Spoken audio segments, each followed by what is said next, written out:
ស្ដីអ្នកគ្នាអញ្ចឹងខ្ញុំមានវីដេអូមួយដែលខ្ញុំចាប់អារម្មណ៍នៅក្នុង YouTube អ្នកគ្នាហើយនេះជាទូរស័ព្ទកំពូលទាំងពីរដែលវានៅចន្លោះឆ្នាំផ្សេងគ្នាហើយវា3ដូចគ្នាអញ្ចឹងអ្នកគ្នាហើយទូរស័ព្ទ Nokia N8 នេះគឺជាទូរស័ព្ទមួយដែលខ្ញុំស្រឡាញ់វាមែនទែនហើយចង់ប្រើវាមែនទែនតែអត់លទ្ធភាពអញ្ចឹងណាអញ្ចឹងមកខាត់ពេលយូរតើយើងទៅមើលវីដេអូដែលគេ unboxing របស់ទូរស័ព្ទទាំងពីរហ្នឹងមួយ iPhone 17 Pro Max និង Nokia N8 តើវាមានភាពខុសគ្នាមិនចំណុចពិសេសមិនរៀងខ្លួនអញ្ចឹងណាតោះយើងទៅមើលអ្នកគ្នាអូខេនេះជាប្រអប់របស់ Nokia ហើយមួយនេះជាប្រអប់របស់ iPhone iPhone ដកចេញមកទូរស័ព្ទទូចល្មមទេប៉ិនបាត់ដៃប៉ិនដល់ទូរស័ព្ទទេ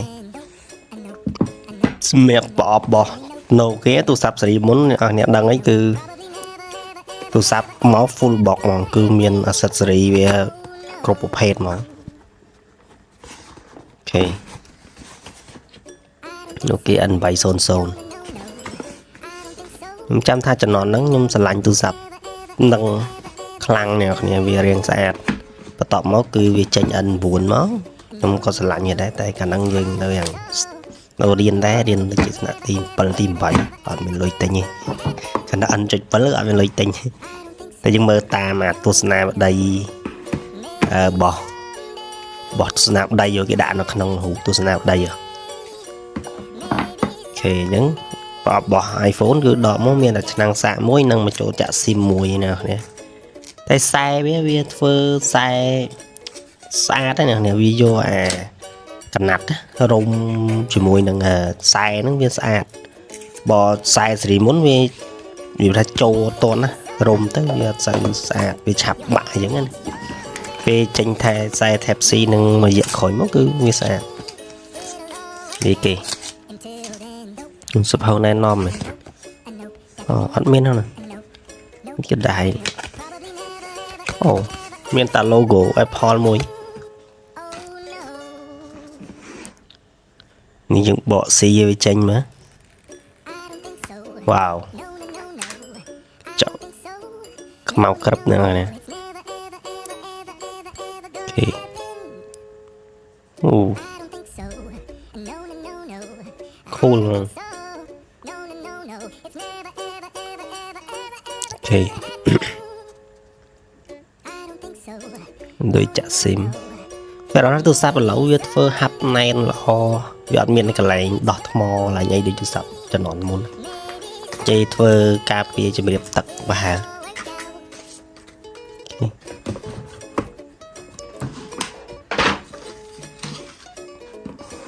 យើង unboxing iPhone ហើយយើងចាប់ដើម unboxing ទូរស័ព្ទ Nokia N8 អូខេមានស៊ីលអីដូចគ្នាហ្នឹង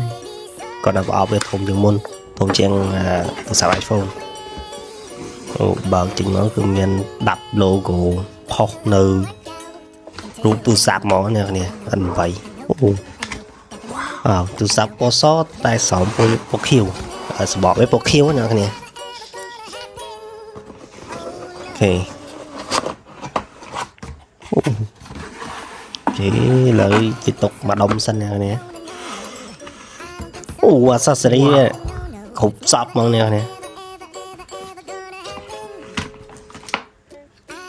ដូចសាតំណហ្នឹងដូចសាដូចមូលណានេះបោះ Nokia គឺដូចមូលទាំងអស់អូនេះខ្សែបំបែកទៅនេះអាហ្នឹងខ្សែបំបែកទៅកុំព្យូទ័រសភៅណែនាំរបស់ Nokia គឺគេធ្វើទូរស័ព្ទស៊េរីមុនអត់ស្ដាយ material មកនេះតម្លៃថ្លៃដូចគ្នាតែ material គេដាក់ឲ្យមក full set មកនេះគេអូនេះខ្សែមួយទៀតខ្សែនេះដោតទៅណាអូមានខ្សែនេះដូច Type A ខ្សែ Type A អូនេះ HDMI នឹងខ្សែ HDMI adapter ខ្សែបំបែកទៅ HDMI ដោតទៅលើកុំព្យូទ័រទៅលើអីអូខេមានសភៅវ៉ាវតិចទស្សនាដៃមួយចឹងអូស្អាតនៅរូបស្អាត cool ហ្មងវ៉ាវ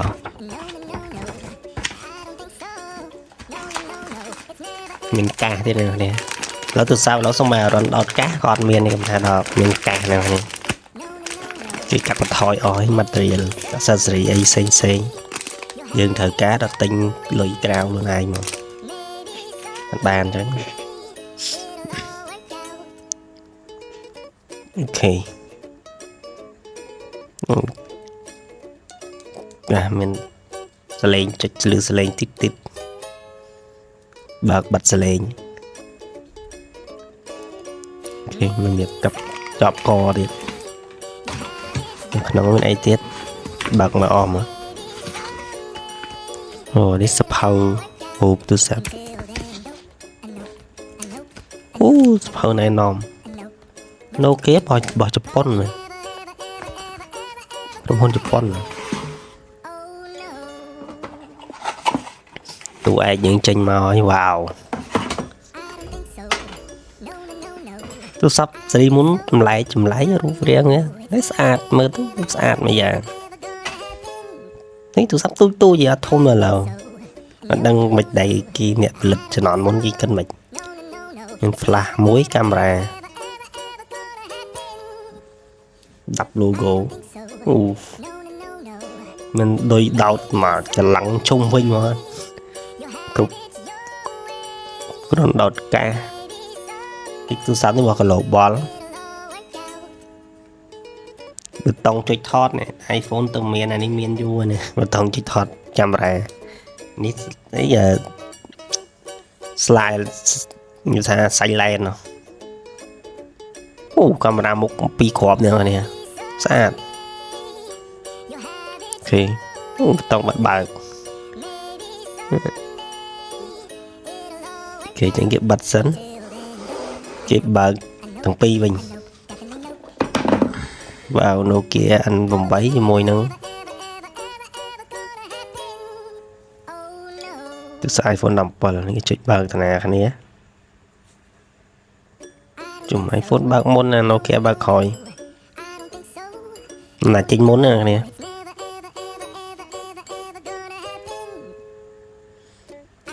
អូ Nokia ទៅភ្លឺអូចេញមកនេះអស Nokia អូ iPhone បើកចេញតែយើងត្រូវការឲ្យវា activate វាសិនទេណាអូ cool បងនេះ clean មក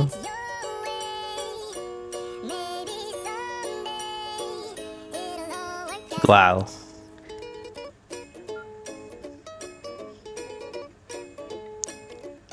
ស្អាតណាស់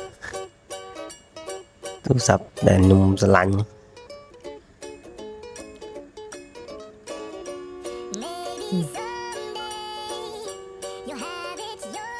clean ស្អាតទូរស័ព្ទជំនាន់នេះជាជំនាន់2010 2006 2008 ចន្លោះហ្នឹងតាមខ្ញុំចាំព្រោះទូរស័ព្ទដល់2010 2000នេះមកវាមាន collab ជាមួយនឹងនេះអញ្ចឹងណាជាមួយក្រុមហ៊ុន Lumia អញ្ចឹងទៅអញ្ចឹងវីដេអូប៉ុណ្ណឹងគឺ unboxing អស់ហើយអញ្ចឹងបើសិនជាមានវីដេអូក្រោយគេធ្វើតេស្តទៅលើ quality ទូរស័ព្ទឬក៏តេស្តទៅលើអីទៀតចាំខ្ញុំមកយកមក reaction ជូនអ្នកគ្នាមើលទៀតអ្នកគ្នាបាយបាយ